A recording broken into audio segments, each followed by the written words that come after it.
ang inyong pamilya ng kapayapaan, katarungan at pagmamahal.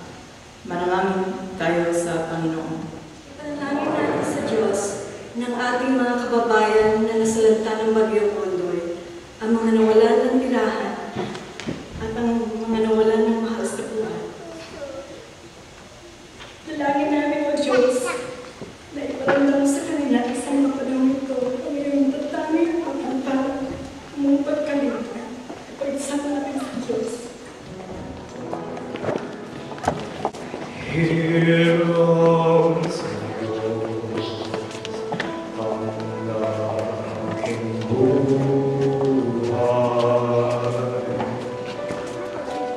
Ikaw ako'y tanging handog lamang. Di ko ninais na ako'y isilang. Ngunit salamat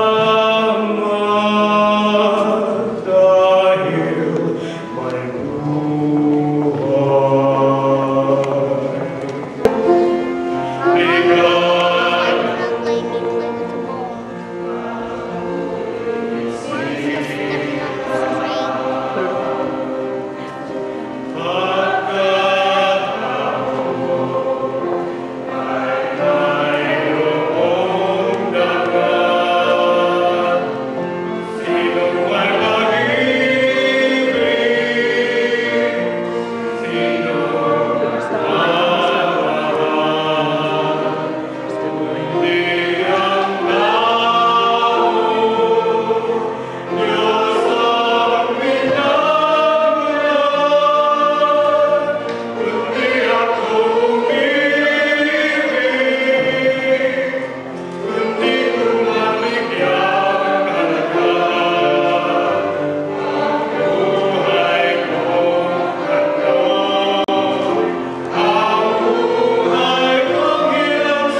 Yum, yum, yum, yum.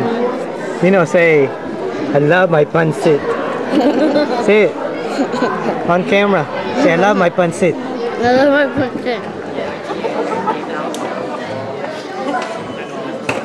The next celebration we have is going to be an advent. At magbalot na dahil maraming ano. Naku, dami ring natira. Huli ka, kinuha mo lahat ng puto. Sira! Lalagay kita sa TV. Piraso lang. Oo. Lahat ayun po. Dalawa na lang. No, nagluto nga ako niyan eh.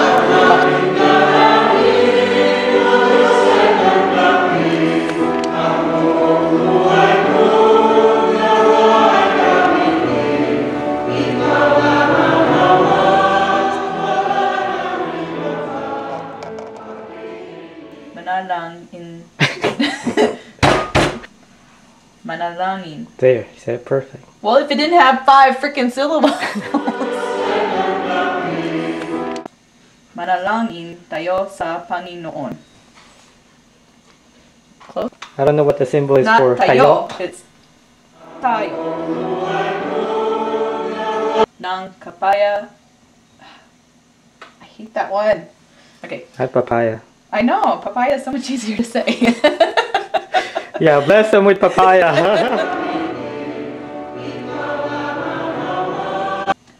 Manalangin tayo sa Panginoon. Did I do it again? Manalangin. para po sa lahat ng mga magulang.